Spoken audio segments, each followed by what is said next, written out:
Welcome to all. I Priyusha Nagaria. Today's my video lecture is the object-oriented programming.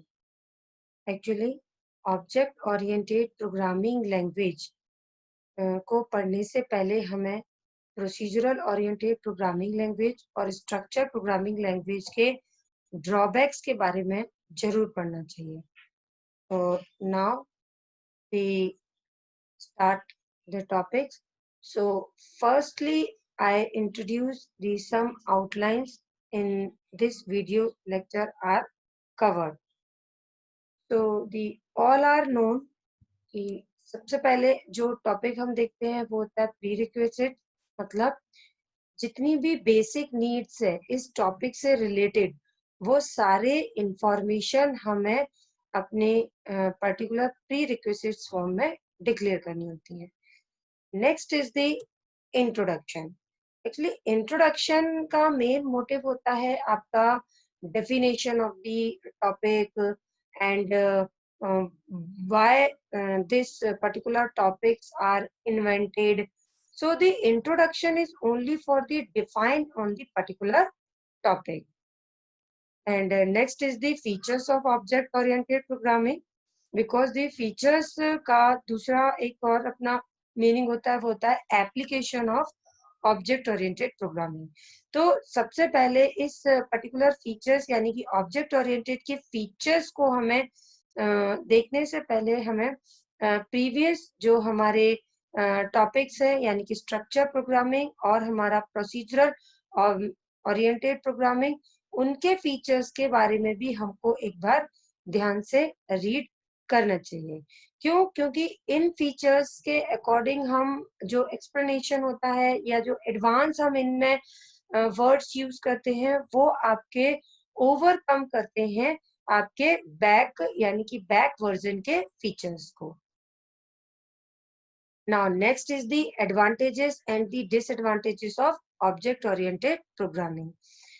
Object oriented programming language जो है वो आपका benefits के साथ ही create किया गया, तो इस वजह से इसमें कुछ आपके एडवांटेजेस पॉइंट है जो कि आपके ड्रॉबैक्स थे स्ट्रक्चर प्रोग्रामिंग के, उनके से साथ अगर हम कंपेयर करते हैं तो वो कंपैरिजन आपके एडवांटेजेस होंगे ऑब्जेक्ट ओरिएंटेड में. और जो डिसएडवांटेजेस है मींस जो यूजर की रिक्वायरमेंट होती है वो पर्टिकुलर इन ऑब्जेक्ट ओरिएंटेड प्रोग्रामिंग के कंसेप्ट पे फुलफिल नहीं हो पाती हैं, उनको हम अपने डिसएडवांटेजेस पॉइंट में कंसीडर करते हैं. Now next is the learning outcomes. Learning outcomes का मीनिंग होता है कि जो पर्टिकुलर टॉपिक्स हम पढ़ रहे हैं उस पर्टिकुलर टॉपिक से हमको आउटपुट क्या मिल रहा है, तो वो आउटपुट्स का मीनिंग होता है आपका learning outcomes. And next is the questions and quiz. Because the question और क्विज को मेंशन करने का मोटिव हमारा ये है कि इस पर्टिकुलर टॉपिक से रिलेटेड क्या क्वेश्चंस आपके लिए बेनिफिशियल है जो आपके एग्जाम पॉइंट ऑफ व्यू से या आपके और ज्यादा उस पर्टिकुलर टॉपिक को टीच या लर्न करने के लिए हमें, तो इस वजह से हम क्वेश्चंस को टॉपिक के साथ में रिलेट करते हुए पढ़ते हैं. And next is the references. References का बहुत बड़ा इंपॉर्टेंस होता है बिकॉज रेफरेंस का मतलब होता है ये जो पर्टिकुलर टॉपिक्स हैं इनको आप और ज्यादा इलेबोरेट करके किस पर्टिकुलर बुक से किस पर्टिकुलर मतलब और वेबसाइट से या और डिफरेंट फील्ड से कहीं से भी आप नॉलेज गेन कर सकते हैं. तो हम ऑब्जेक्ट ओरिएंटेड प्रोग्रामिंग मेथड को स्टार्ट करने से पहले आप प्रीवियस जो मेरे वीडियो लेक्चर है उनको भी आप रेफर कर सकते हैं और करना ही चाहिए. क्योंकि जो हम उसमें जिन एडवांटेजेस पॉइंट की बात कर रहे हैं वो एडवांटेजेस पॉइंट आपके जो आपके प्रीवियस टॉपिक यानी कि स्ट्रक्चर प्रोग्रामिंग और प्रोसीजरल ओरिएंटेड प्रोग्रामिंग है उनके ड्रॉबैक को हमने ओवरकम किया है इन ऑब्जेक्ट ओरिएंटेड प्रोग्रामिंग के टॉपिक में. So now start the next slide. So all are listen to carefully. तो फर्स्टली हम बात करते हैं बेसिक नीड्स की. Actually object oriented programming language जो है वो आपका एडवांस फीचर्स है आपके प्रोसीजरल ओरिएंटेड प्रोग्रामिंग और स्ट्रक्चरल प्रोग्रामिंग का. इसलिए और स्ट्रक्चर प्रोग्रामिंग जो है वो आपका टोटली बेस्ड था आपका उस पे सी लैंग्वेज. तो इसीलिए हमें सी लैंग्वेज के बारे में इंफॉर्मेशन होनी चाहिए ऑब्जेक्ट ओरिएंटेड कंसेप्ट को पढ़ने से पहले. यानी कि बेसिक एक आइडिया हमें होना चाहिए कि सी लैंग्वेज में ऐसे क्या ड्रॉबैक्स थे जिनकी वजह से हमें ऑब्जेक्ट ओरिएंटेड प्रोग्रामिंग की नीड है. तो जब तक हम सी की नॉलेज गेन नहीं करेंगे या हम सी लैंग्वेज में वर्क नहीं किया होगा तो उससे हमको ड्रॉबैक्स आइडेंटिफाई नहीं होंगे. तो मेरा सबसे पहले स्टूडेंट से रिक्वेस्ट है कि वो लोग एक बार सी को जरूर रेफर करें क्योंकि बेसिक जो कंसेप्ट है वो आपके सी के अंदर भी पहले से क्रिएटेड है. एंड किस तरीके से हम प्रोग्राम राइट डाउन करते हैं, प्रोग्राम वो है क्या और प्रोग्राम को हम डिजाइन कैसे करते हैं, उसके पर्टिकुलर नॉलेज भी हमको मिलेगी जब अगर हमने सी लैंग्वेज को समझा होगा. क्यों? क्योंकि जो ऑब्जेक्ट ओरिएंटेड के कंसेप्ट है वो स्ट्रक्चरल प्रोग्रामिंग के को और एडवांस बनाने के ऊपर किया गया है. जो कि हम पहले से जानते हैं कि सी जो है वो आपका प्रोसीजरल और नेक्स्ट सेकेंड वर्ड में जिसे हम बोलते हैं स्ट्रक्चर प्रोग्रामिंग बेस है. तो प्रोसीजर वाले कंसेप्ट के ऊपर हमने ऑब्जेक्ट ओरिएंटेड को किस तरीके से ओवरकम किया है. ये हमारे पास जो बेसिक नीड है ऑब्जेक्ट ओरिएंटेड के लिए, तो यानी कि हमको स्ट्रक्चर प्रोग्रामिंग के बारे में भी इंफॉर्मेशन होना चाहिए. Now, firstly, I explain the introduction of OOPS. So, the OOPS stands for the Object-Oriented Programming. All are known in this word because current time पे ये बहुत ज़्यादा आपका यूज भी होता है और बहुत फेमिलियर वर्ड भी है. एंड नेक्स्ट इज दी हमने जब भी देखा कि हम एक स्टेप बाय स्टेप फॉर्मेट या हम मेन जो फोकस करते थे वो प्रोसीजर के ऊपर फोकस करते थे तो उसको हम एक सेकेंड मेथड्स में बोलते हैं कन्वेंशनल प्रोग्रामिंग मेथड. तो जो हमने कन्वेंशनल प्रोग्रामिंग मेथड के ड्यूरेशन में जो हमें ड्रॉबैक्स अकर हुए थे उनको हमने ओवरकम किया है ऑब्जेक्ट ओरिएंटेड प्रोग्रामिंग लैंग्वेज में. And OOPS is also treated as a critical element in the program development. It means it does not allow it to flow freely around the system. So the data more closely to the function that operate on it and protected it from other type of modifications. And most important point in the object-oriented programming is in OOPS language, all the application are built around the class and object. Object oriented programming के जितने भी concept को हम use करते हैं वो आपके दो मेन कंसेप्ट के राउंड में वर्क करते हैं. उन्हीं दो कंसेप्ट के बेसिस पर सारे कंसेप्ट आपके डिपेंड करते हैं. तो वो है आपके class and object. Now, next is the features of object-oriented programming. So, many more features are in the OOPS language. So, first of all is the more reliable software development is possible. All are known because the main focus of the object is the procedure in C language, but object-oriented programming is emphasis is on data.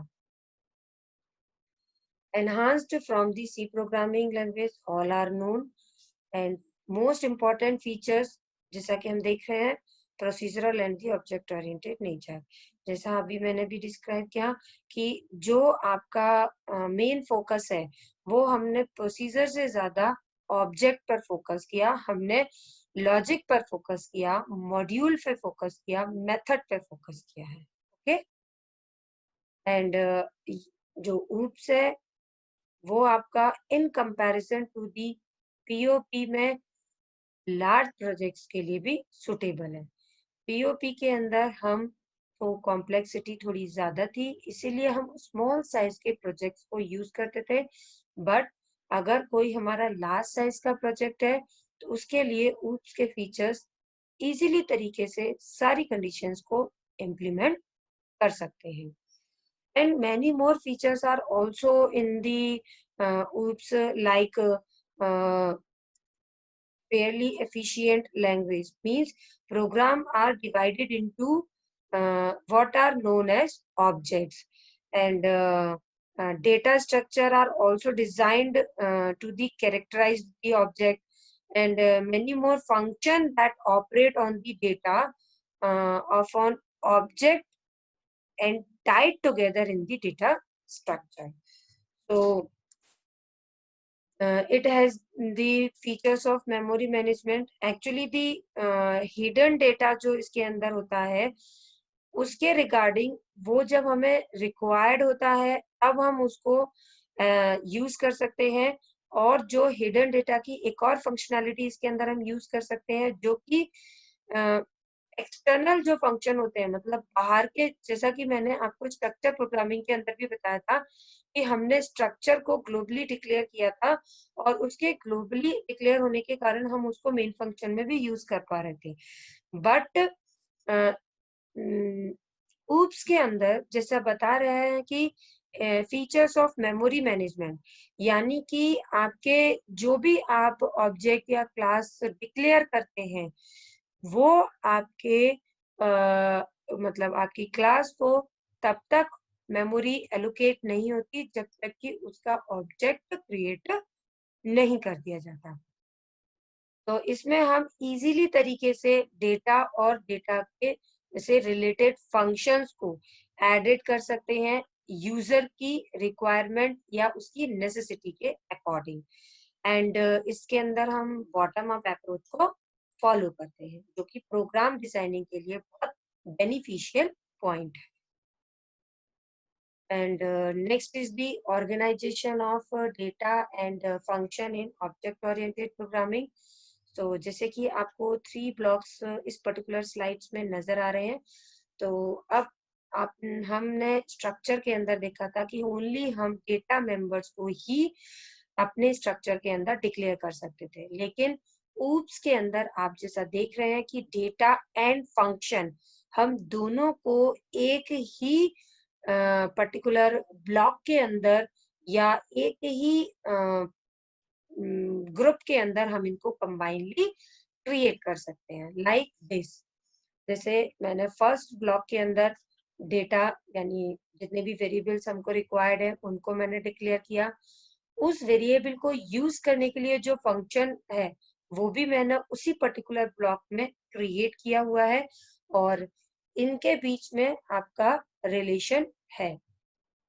Okay, तो आप देख रहे हैं कि first block में data यानी variables भी हैं और उन वेरिएबल से रिलेटेड जो फंक्शन है जो उन वेरिएबल्स को यूज कर रहे हैं उनसे रिलेटेड फंक्शन भी उसी ब्लॉक के अंदर है। इसी तरीके से मैंने सेकेंड ब्लॉक में भी डिफरेंट टाइप्स के डेटा को डिक्लेयर किया और उससे रिलेटेड जो फंक्शन है वो डिक्लेयर किया और उनके बीच में रिलेशन को मेंटेन किया। देन थर्ड ब्लॉक में भी मैंने यही वर्क अप्लाई किया। अब बात आती है कि अगर हमने इतने डिफरेंट डिफरेंट टाइप्स के ब्लॉक्स क्रिएट किए तो उसके अकॉर्डिंग इसमें बेनिफिशियल पॉइंट हमको क्या हुआ। तो बेनिफिशियल पॉइंट क्या हुआ कि अगर मुझे फर्स्ट ब्लॉक यानी आपके सामने जो ब्लॉक दिख रहे हैं इसको मैंने मान के चलिए नाम दिया है ऑब्जेक्ट ए, यानी कि इस पर्टिकुलर ऑब्जेक्ट के हेल्प से हम इस पर्टिकुलर ब्लॉक के डेटा मेंबर और मेंबर फंक्शन को कॉल या यूज कर सकते हैं। ओके, देन सेकंड ब्लॉक का नाम मैंने ऑब्जेक्ट बी दिया है एंड थर्ड ब्लॉक का नाम मैंने ऑब्जेक्ट सी दिया है। जो पर्टिकुलरली कंडीशन ऑब्जेक्ट ए के केस के लिए वही ऑब्जेक्ट बी के लिए भी है, वही ऑब्जेक्ट सी के लिए है। मतलब ऑब्जेक्ट की हेल्प से ये ऑब्जेक्ट सेम नहीं है। जैसे कि हम अगर नाम इंडिकेट करते हैं तो फर्स्ट ब्लॉक के लिए ए नाम का हमने ऑब्जेक्ट क्रिएट किया है, सेकंड ब्लॉक के लिए हमने बी नाम का ऑब्जेक्ट क्रिएट किया है, और सी मतलब हमने थर्ड ब्लॉक के लिए क्रिएट किया है। अभी भी हमारे पास क्या है, 3 डिफरेंट तरीके के ब्लॉक्स हैं जिनमें अलग-अलग तरीके के वेरिएबल्स हैं, अलग-अलग तरीके के फंक्शंस हमने डिक्लेयर कर रखे हैं।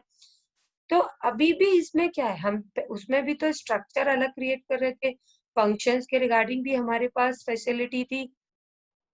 तो ऐसा इसमें क्या कंडीशन है जिसकी वजह से हम इसको सबसे पहली जो डिफरेंस है वो ये है कि हम स्ट्रक्चर प्रोग्रामिंग के अंदर डेटा को अलग डिक्लेयर करते थे, फंक्शन को अलग डिक्लेयर करते थे, फिर उसके बाद हम उसको मेन फंक्शन में कॉल कर पाते थे। तो एक बेनिफिट आपका ये हो गया कि हमने एक ही ब्लॉक में दोनों चीजों को डिक्लेयर किया, यानी डेटा मेंबर और उससे रिलेटेड फंक्शन को। ओके, देन नेक्स्ट जो है वो है आपका दिस वन।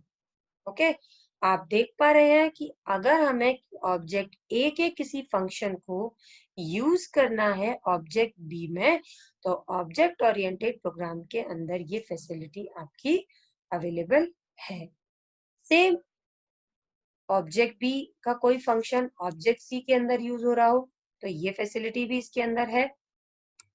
ऑब्जेक्ट ए का ऑब्जेक्ट सी के अंदर भी कॉल हो सकता है, और ऑब्जेक्ट सी का ऑब्जेक्ट ए के अंदर भी यूज हो सकता है। इस प्रोसेस को हम बोलते हैं कम्युनिकेशन। ओके, मींस आप जैसा कि देख पा रहे हैं कि हम ऑब्जेक्ट ए और ऑब्जेक्ट बी में इजीली तरीके से कम्युनिकेशन एस्टेब्लिश कर पाए हैं। ओके, तो ये बेनिफिट है आपके ऑब्जेक्ट ओरिएंटेड प्रोग्रामिंग का। देन सेम उसी तरीके से बी एंड सी के बीच में भी है, और आपका ए और बी के ए और सी के बीच में भी। अब यहाँ पर हमारा एक पॉइंट और आता है, ये जो एरो है आप ये देख पा रहे होंगे कि जो ये डेटा ब्लॉक था और जो फंक्शन ब्लॉक में था उसमें डायरेक्शन सिर्फ एक ही साइड था, यानी ये जो वेरिएबल है ये वेरिएबल्स आपके यूज हो रहे हैं इन फंक्शंस में। ओके, लेकिन ये जो कम्युनिकेशन है वो कम्युनिकेशन बी टू ए और ए टू बी दोनों तरीके से आपकी पॉसिबल है, यानी बी के फंक्शंस को ए भी यूज कर सकता है और ए के फंक्शन को बी भी यूज कर सकता है। वही चीज आपकी यानी कि बाई डायरेक्शनल हमने यहाँ पर भी इंडिकेट किया है, यानी ये आपके यूजर के बेनिफिशियल के अकॉर्डिंग या उसकी पर्टिकुलर कंडीशन पर डिपेंड करता है कि उसे किस तरीके का फंक्शन यूज करना है और किस ब्लॉक का फंक्शन यूज करना है, और अपना पर्टिकुलर ब्लॉक का कौन सा ऐसा फंक्शन है जो अदर जगह यूज हो रहा है। Okay, now the some advantages point are also in the object oriented programming. So like first one is the improved reliability and flexibility. आपने जैसे देखा कि स्ट्रक्चर प्रोग्रामिंग के अंदर जो फ्लेक्सिबिलिटी थी वो काफी स्प्रेडशीट में थी। मतलब आपका क्या हुआ, डेटा मेंबर्स हमने अलग डिक्लेयर किए थे, फंक्शन हमने अलग डिक्लेयर किए थे, बट ये फ्लेक्सिबिलिटी हमको उसके अंदर है कि हम दोनों को एक ही जगह पर ग्रुपिंग करते हुए यूज कर सकते हैं। तो जो आपका ऑब्जेक्ट ओरिएंटेड सिस्टम है ये काफी मोर रिलायबल है in comparison to the traditional system के बेस में। और जो भी प्रीमियरली हमारे थे कंडीशन, उन प्रीमियरली कंडीशंस को हमने न्यू बिहेवियर के फॉर्म पर जो करंट या एग्जिस्टिंग ऑब्जेक्ट है उससे हमने इसको बिल्ड किया है। Now next is the real world modelling. Real world modelling means है आपकी कि जो हम ट्रेडिशनल मेथड फॉलो करते थे उसके कारण हमारे बहुत सारे ऐसे करंट या रियल वर्ल्ड प्रॉब्लम थी जो कि रिजॉल्व नहीं हो पाती थी, लेकिन हम ऑब्जेक्ट ओरिएंटेड के कंसेप्ट से हम काफी सारी रियल प्रॉब्लम्स को भी रिजॉल्व कर पाए हैं। और जो मॉडल बेस्ड प्रोग्रामिंग होते हैं उनमें हम डेटा और जो प्रोसेसिंग है दोनों पर फोकस कर सकते हैं। Next is the modifiability. मतलब अगर हमें स्ट्रक्चर प्रोग्रामिंग के अंदर फोकस करना था तो हमें ये देखना होता था कि इस वेरिएबल को हमने कहीं कॉल किया है या नहीं किया, तो हम फंक्शन को अलग मॉडिफाई करते थे, स्ट्रक्चर को अलग मॉडिफाई करते थे, बट यहाँ पर एक ही जगह पर दोनों के यूज करने की वजह से हमको पर्टिकुलर कंडीशन या पर्टिकुलर ब्लॉक में ही पता चल जाता है, और हम इजीली तरीके से किसी न्यू फंक्शन को भी यूज कर सकते हैं। यानी कि मॉडिफिएबल का मतलब है कि अगर हमें चेंजेस करने हैं तो वो चेंजेस आपके ऑब्जेक्ट ओरिएंटेड प्रोग्रामिंग में काफी इजियर हो गए थे in comparison to procedural based program में। And next is the extensibility. अगर कोई न्यू फीचर्स को ऐड करना है या हमें किसी दूसरे फंक्शंस में उसकी फंक्शनैलिटी को इंक्रीज करना है, यानी कि ऑलरेडी कोई फंक्शन है वो हमारा क्रिएटेड है, उसके फंक्शंस को हमें उसमें यूज कराना है, ये तो हमने डायग्राम के अकॉर्डिंग ही देखा। लेकिन इनकेस हम कोई फंक्शन भूल गए तो हमें उसके लिए बहुत ज्यादा मतलब कंडीशन चेंज करने की जरूरत नहीं होती है।